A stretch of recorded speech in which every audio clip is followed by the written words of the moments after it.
Hi, I'm Craig Bartlett, the creator of Hey Arnold, and the new upcoming Nickelodeon event, Hey Arnold the Jungle Movie. And here are 107 new actual facts about Hey Arnold on channel Frederator.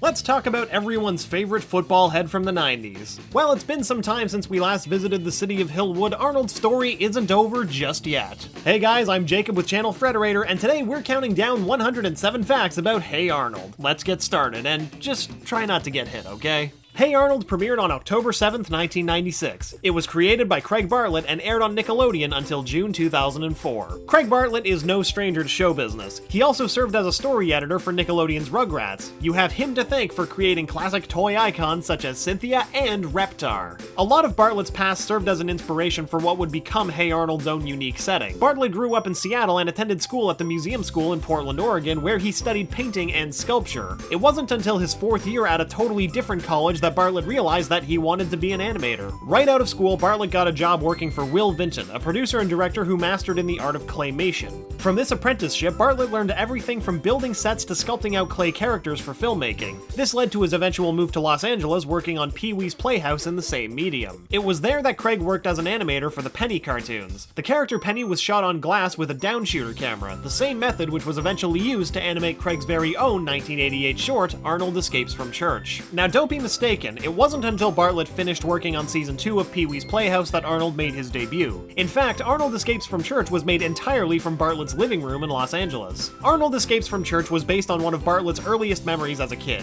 He remembers spacing out in school and church, and that became the basis of his first Arnold short. It was also based on Psalm 23, a verse that reads, "Though I walk through the valley of the shadow of death, I will fear no evil." Bartlett based the second Arnold short, The Arnold Waltz, on a recording that his father-in-law made of his sister-in-law's 4th grade school band. The band was terrible, but absolutely hilarious. So how did Craig get the job at Nickelodeon? Paul Germain, one of the creators of Rugrats, asked Bartlett if he wanted to interview for the job. Bartlett was hired onto the Rugrats team in 1990. By 1993, the Rugrats team was tight-knit enough to come up with some new ideas for kids shows and pitch them to Mary Harrington, an executive producer at Nickelodeon. It was also around that time that Rugrats finished its initial 60-episode run. Craig and a bunch of ex-Rugrat writers went around pitching shows, but none really hit it out of the park. Except for one. When all else failed, writers urged Craig to show off his VHS tape of Penny cartoons that he coincidentally had in his bag. On the front of his tape were those 3 original Arnold shorts made from claymation. When Harrington asked for more of this cool kid, Craig presented her with the first 2D renditions of this character, Arnold, who was featured for Simpsons Illustrated magazine.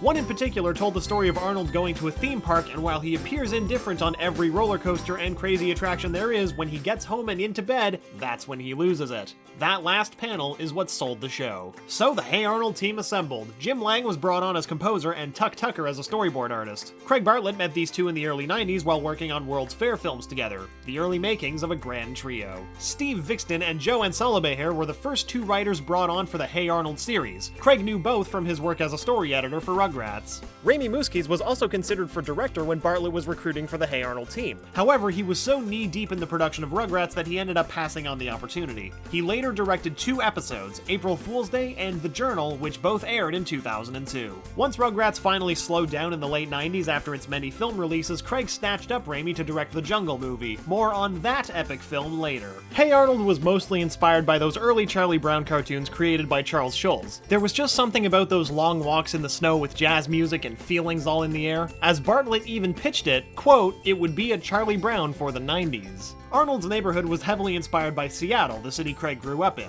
It's also based on those hip neighborhoods in places like Portland and Brooklyn, which we all like to call hipster central. Even the freeway overpass is a reference to the West Portland Bridge, which overlooks a row of cool Victorian houses. The neighborhood is passed over, almost to be forgotten. This is where Hillwood resides. This led many to embrace the show for its depiction of city kids. At the time, many cartoons defaulted to the standard suburban setting. Hey Arnold was a pivot in a different direction. Hey Arnold was the perfect depiction of a modern urban setting. It featured an ethnically diverse ensemble living together and caring for one another. It was also unique in that kids and adults occupied the same realms. Arnold's amazing bedroom with its full-ceiling skylight and mechanized couch drew influences from the magical realism in Gabriel Garcia Marquez's 100 Years of Solitude and Love in the Time of Cholera. The room was also supposed to act as Arnold's very own tree fort, set up by his grandparents to make a comfortable and incredibly cool living space. They say that 90s kids still dream of this perfect bedroom to this day, and they're right. Initially, Mary Harrington Harrington asked Craig if he wanted to do a weekly claymation show with Arnold's character, but both thought that the show would work better in 2D, so they produced the show in cell instead. But the show as we know it owes a lot to those early claymation shorts. Arnold's head is football-shaped because he was originally designed in clay on a flat surface. Matt Groening was of great influence on the Hey Arnold series. One piece of advice that Groening offered to Bartlett was to make every character's design work well in silhouette. Making the character shapes unique resulted in more recognizable figures.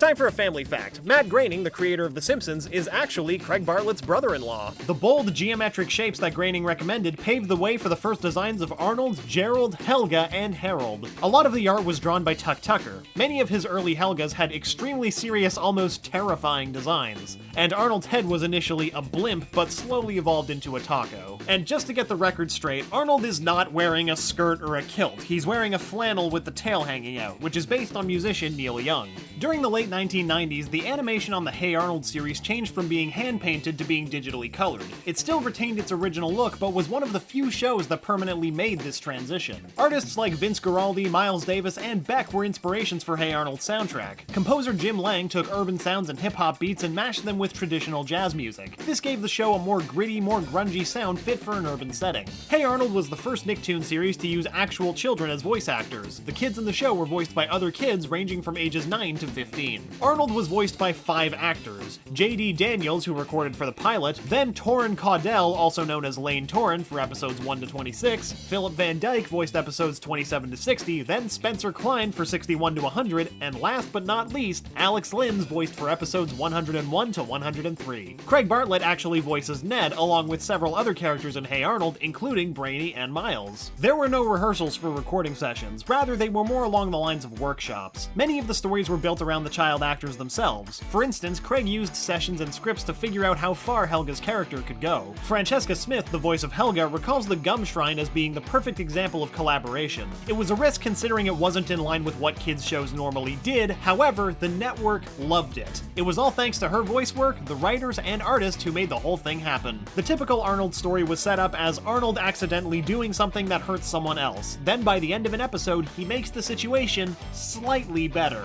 Most of the show's happy endings were undercut, giving every child at home that hard dose of reality. The show also highlighted the traumas of being a kid. As kids, there's no power, there's no money, you gotta go to school and do homework. The question Craig wanted to answer was, how do kids feel about childhood? While the creator wanted to make Arnold the character that everyone rooted for, he had to do so in a way that wasn't too on the nose. This led to the creation of Helga Pataki, the one character with all the monologues. The thought process was that if a mean 4th grade bully actually crushed on a kid like Arnold, then that must mean he's pretty great. And that is how the girls stole the show. Well, not really, but like, yeah, pretty much. When Hey Arnold began, Arnold was in 4th grade and he was 9 years old. The pilot for Hey Arnold was made in 1994 and was shown in theaters before Nickelodeon's film Harriet the Spy. The pilot episode is based on the earlier comic strip Arnold Narrowly Avoids a Thrashing and was later remade into the season 1 episode 24 Hours to Live. The first season of Hey Arnold was animated by 3 animation studios. The first 16 episodes were animated by Hong Ying Animation and Hung Long Animation, while the remaining 10 were animated by Wang Film Productions. The final 10 episodes set the standard for the rest of the series in regards to quality. Helga's middle name is Geraldine, an homage to Geraldine Laybourne, a major executive for Nickelodeon who later founded the cable channel Oxygen. Mr. Green, the butcher, is inspired by Ernest Borgnine's character Marty in the 1955 film of the same name. Arnold's grandfather drives a Packard. Packard was a real auto manufacturer that ceased producing cars in 1958. You can't say cartoons are all bad for you. The episode Eugene's Bike once taught a girl to use the Heimlich maneuver, which she performed on her friend while she was choking on a piece of candy. Arnold and Gerald are fans of a television show called The Z-Files, a parody of the science fiction drama The X-Files. Before Jamie O switches the channel to sports, characters similar to Mulder and Scully appear on screen. The Z-Files is also mentioned in Arnold's Halloween.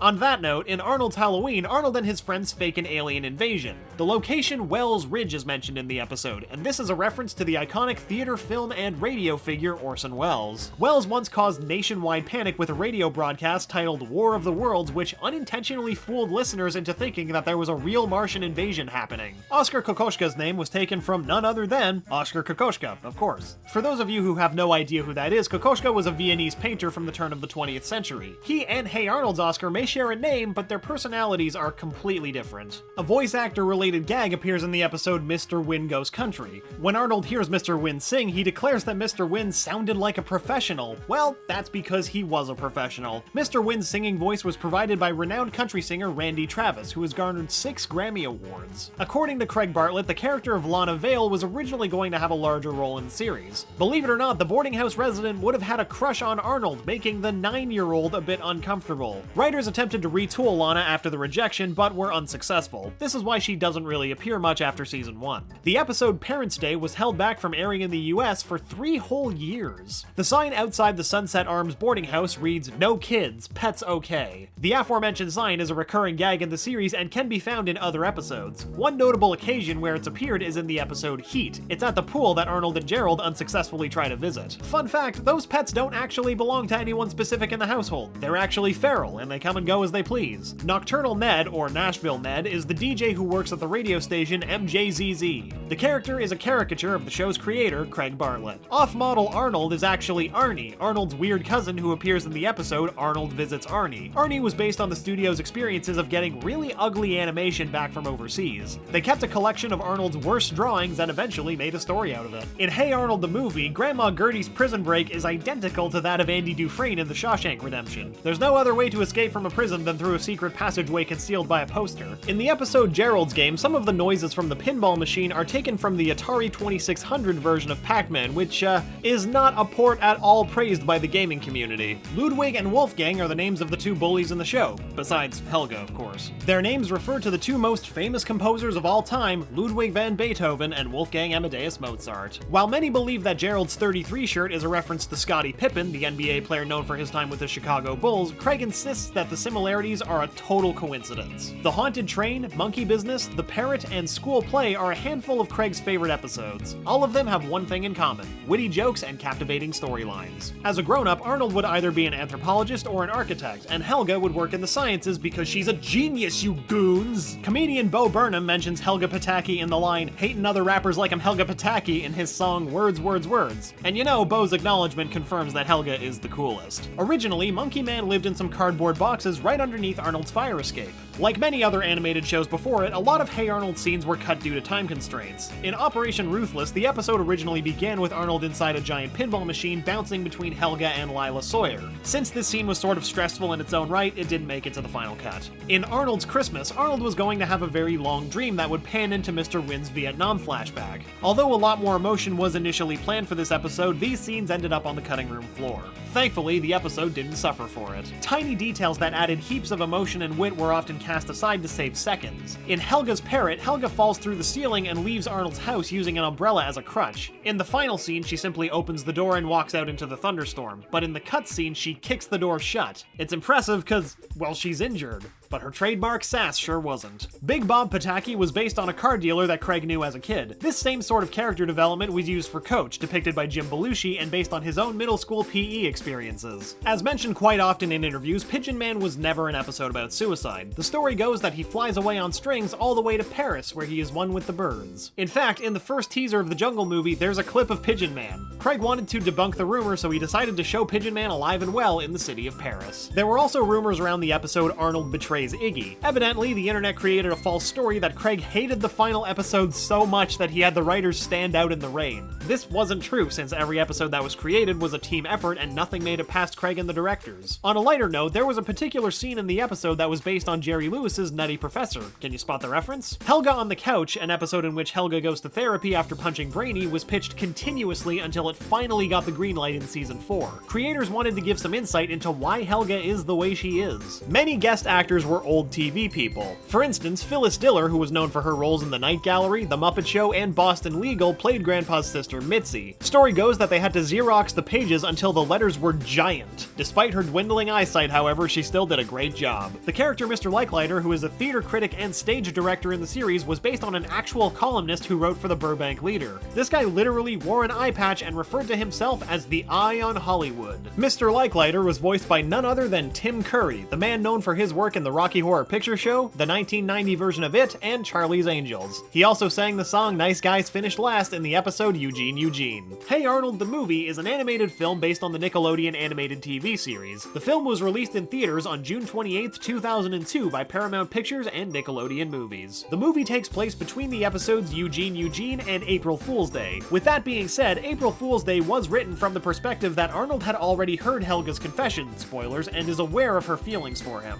With that being said, it's been confirmed that during their tango, Arnold was indeed flirting with Helga and starting to develop feelings for her. The movie was supposed to be made specifically for television with the title Arnold Saves the Neighborhood, but given the success of the Rugrats movie and Rugrats in Paris, it was pushed to the big screen. The decision to convert the TV movie into a film for theatrical release was made close to the project's completion. A lot of work was done to improve the animation quality and technical aspects to make it ready for a theatrical release. Jim Lang even spent a whole paycheck to hire a real orchestra to score the film. Despite making 5 times its budget back in ticket sales, Hey Arnold the Movie didn't reach the same level of commercial success as the Rugrats films, but is still regarded as a cult classic within the animation community. The Jungle Movie began development in 2001. However, the series was cancelled after the first movie's release. What was written for the Jungle Movie never saw the light of day. It was a shame because both Hey Arnold the Movie and The Journal, a 1-hour prequel, were both a setup for the Jungle Movie. While Craig thought that the network couldn't leave fans on such a cliffhanger, well, they did. And that was that. Production of Hey Arnold ended in May of 2001. The show finished airing 3 years later on June 8, 2004. The Patakis was another potential Arnold spin-off that Craig conceived. The show would follow Helga navigating through her teenage years with Arnold having moved far away to another school. Each episode would begin as the start of a letter addressed to Arnold, with Helga talking of the changing city and people in her life. According to Francesca, Helga and Arnold would have dated, gone through some stormy times, and broken up. They would still keep in touch though, with Helga still obsessing over his football head. Craig, however, has expressed that the two are soulmates, so the Jungle Movie will have the final say. The Patakis wasn't picked up due to the lack of development time compared to that of the Jungle Movie. Jim Lang, Hey Arnold's composer, still insisted that some heavy metal shredder music married to sitcom scores would have made the series golden. Holy crap, I agree, that would have been amazing. Hey Arnold the Jungle Movie was officially greenlit in March of 2016. A year later, the project was back in development, but it was Hey Arnold's die-hard fans who played a big part in saving the movie. When Craig gave his presentation to the Nickelodeon executives, fan art was his language. Craig actually brought in 5 fan artists to take a crack at character designs for the reboot. This gave the team a lot more insight into what the fans were looking for. For Hey Arnold the Jungle Movie, Craig picked up a number of people from the show's previous team. Jim Lang was brought back as the main composer and Raimi Muskies as the supervising producer. Most of Hey Arnold's previous cast returned to their original roles, but some were replaced due to various circumstances. The production crew for the Jungle Movie was quite a mixed bag. There were a bunch of Hey Arnold veterans who returned as writers, supervisors, and art directors, and the other half of the team was made up of next-generation Hey Arnold superfans. While Raimi was essentially the bookkeeper of the Hey Arnold universe, knowing what worked for the original fans and keeping the characters truly authentic, Stu Livingston, the co-director, had a lot of new ideas to bring to the table. The story's premise remained the same, but many of the events in the original script had to change. Craig also took into consideration how his fans felt. A couple of scenes remain in the film, especially a particular scene with Helga and Arnold on the crow's nest. A particular brainy scene, which was storyboarded in 2001 or 2002, also stayed. The new story's outline was beat out in a 3-day period, which heavily implies that all-nighters are traumas that still exist throughout adulthood. The actual script itself, however, actually took 6 months to write. Jerry Richardson, who worked on the first season as a character designer, was brought onto the Jungle Movie as the art director. He decided to honor the original pencil and paint look by digitally painting the backgrounds with a colored pencil layer on top. Speaking of backgrounds, Hillwood City will be back and hipper than ever. The neighborhood becomes the very it neighborhood, and very modern, with the inclusion of coffee shops, boutiques, bistros, and restaurants. For the movie, Big Bob's Beepers Emporium has hit a really rough patch. Let's hope nostalgia brings those babies back again.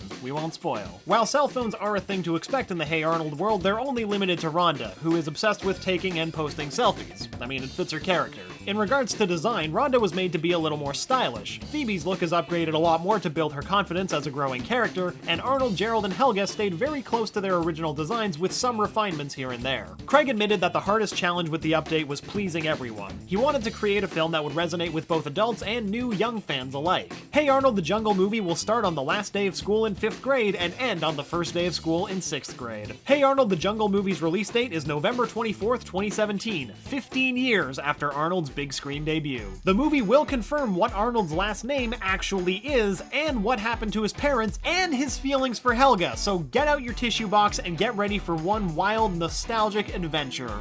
Once again, I'm Jacob, and thanks for watching 107 Facts About Hey Arnold. Do you have a favorite episode? Also, are you rooting for a season 6? Do you like the idea of a spin-off like the Patakis? And most importantly, did you spot that Nutty Professor reference? Comment below and let us know. And don't forget to click that little bell icon to become part of our notification squad. We have new videos dropping every day, so make sure to subscribe, cause remember, Frederator loves you.